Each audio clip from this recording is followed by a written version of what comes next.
Hello everybody and welcome to my channel. So today I'm going to be talking about Mr. Jeffree Star. My name is Samantha. You can call me Sam. Either or works fine. Please consider subscribing or giving a like to this video if you agree with my opinion. These are just my opinions. This is no facts. I don't know that none of these people that I'm going to be talking about. This is just for shits and giggles. These are things that I've been thinking about, but nobody says it out loud, so I'm gonna say it out loud. So why not? All right, so here it goes. I think he's a shitty person. I think Jeffree Star is a shitty person. I don't think he's matured. I don't think he's growing up. And I sincerely think, like, when he was, I think, to me, in my opinion, he gives me a vibe of a child of neglect or someone who has a lot of issues, because if you were emo back in the day, or goth, whatever you want to call it, most of those kids that I used to once upon a time hang out with had issues. Had issues. Not all of them cut themselves or wanted to die, but most of them, if not 80% of them, more of them had issues, family issues, or something that was making them emotionally distressed. I guess that's why they were called emo or goth or whatever. Where they're really quiet or really loud or really, I don't give a fuck, because nobody gives a fuck about me over here. So now I don't give a fuck.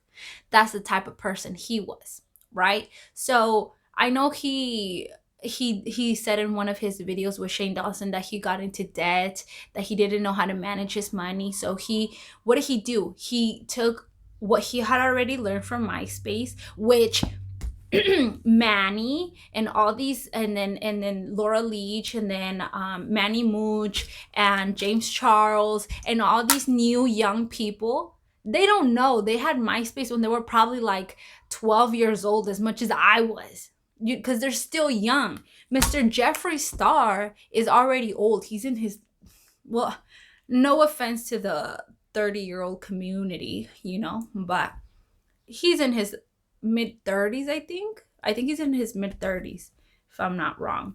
I don't really know, but he's old enough to know.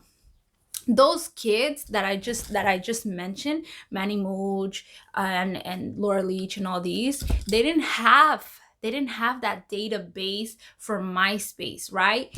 He already did. He knows how the internet semi works, right? He got the glitch. He's like, all right, you lost all your profit the first time you did it. You're still young. Let's flip it. Let's do something way better, which he did. And right now it's confiscating for it, right? He has a big old house. He has a bunch of cars. He has companies.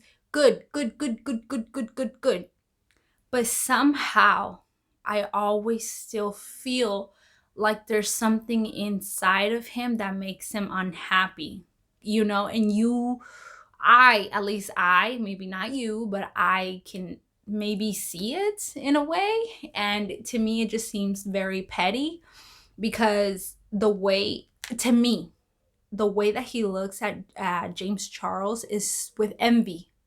I feel like he actually said it in a Keemstar video. Wait, I think it was Keemstar interview, where he was like, I am a legend. I am. So he already thinks he is all that, right? He thinks he's superior than all of the other beauty gurus. He's like, I shit on you.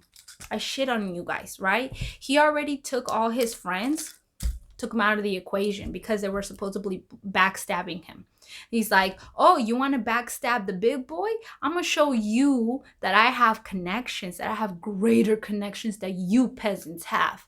So what did he do? He got all these people canceled, right? And in another video, he describes how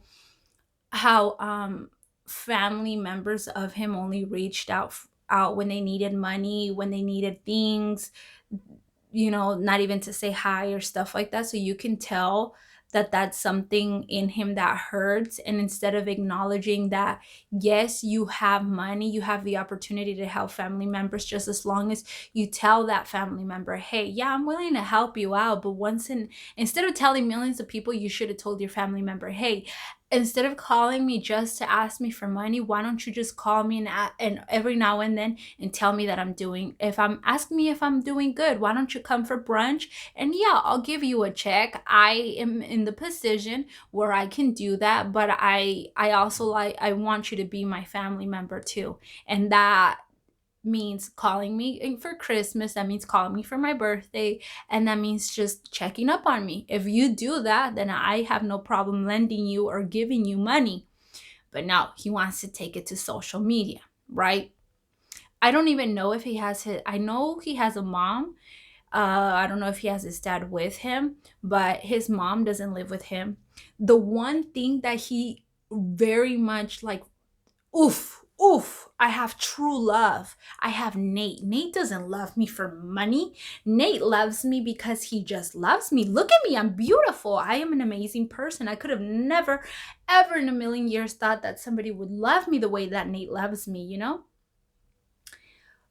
I think that because the gay community, had a hard time coming out and, to the public, and getting publicly accepted and things like that. And still are, it's still, when you do find a true love and, it's the opposite sex, which is harder to be out in front of the people and be like, this is my significant other and we're okay. And he genuinely loves me and he doesn't care that I have money and he was just a boy from the middle of the woods in the middle of the mountains. He doesn't even know what makeup is, or he doesn't even know what a Lamborghini is. Okay, sure. Now he doesn't have that. The only thing he has close to him is his assistants. Shane Dawson is another video. I'm gonna talk about that in another video. All he has is Shane Dawson, and all he has is his dogs and a big old mansion. Jeffrey, why do you need a mansion so huge you can get lost in it yourself with your dogs? To me, like, if I had what I do. I'm poor. Well, I'm not poor. I'm there, I have my home and I have my food and I can go out comfortably, but I don't have $1 million. I don't have $1 million. But if I had a mansion so big, I would probably have my mom living there, my husband's mom living there, the kids running around, the dogs running around. But you have nobody. It is so sad. It's just so sad. It's so sad. And then now you want to be all petty to Petty Page because she's the first influencer that doesn't want to kiss your ass. Sad. That's just so sad. And you know what? Let me get started on Rich Lux. I am so tired of I'm gonna make another video of him because I like Rich Lux because to me he's funny. Even when people were saying stop calling Manny Mooch and Laura Leach and all this stuff because it's not nice, it's bullying. I don't think it's bullying. I thought it was funny. Like, maybe because they're not saying my name and they're not telling me that Samantha Mooch, Oh, when I was a kid, they used to call me Sammy Sosa. There was this kid, Felipe, where you are or who you are. He would always be like, oh, it's Sammy Sosa. And I used to hate it. So maybe it's kind of comparison. But I just thought it was so funny how he would mock and be like, oh, the Manny Mooch and the Laura Leach and the Gabriel Zamora or Tati, no, Tati, or all that shit. I thought it was funny. But now I just can't help it realize how far up there he is. Like you're lost. You just went right in there. And you know what? I think Petty Page was right getting in there too. And she was like, wait, I have a question before I go in. And he's like, don't worry, just go in. Just keep kissing it. And she's like, wait, I got a question though. He's like, just go in. She's like, no, hold on. Seriously, I got a question. He's like, hey, shh. She was like, what do you mean, shh? Wow, Rich Lux Rich Lux and what's his name, Nick Snyder's all the way in there. She's like, hold on. I know they went in, but I'm not going in until I get questions. He's like, hey, shh. She's like, I don't know. I just, I don't like makeup that much anyways. I'm unsubscribing to, or I don't even know if I'm still subscribed. I think I'm already unsubscribed from him. I don't believe none of his shit. He's just a petty old man. And if you don't change your habits, you're gonna die alone with your dogs and your assistant. Your assistant's gonna, like, oh, I don't even want to talk about it because it's just so sad. And I'm gonna start giving you guys images, and oh, it's just so sad. Look, this is what you need to do. You, Jeffree Star, need to go back and think, all right, what relationships can I still recuperate that I want to have because they were genuinely not that bad of a person. All they did was stab me a little bit, but let me clean it off and turn around and tell them, hey, if you're still willing to be my friend, I'm willing to be friends with you, but don't, this stab right here you did, don't do that. That's all you have to do. And as far as love, you can just find someone else, or you don't even need someone else.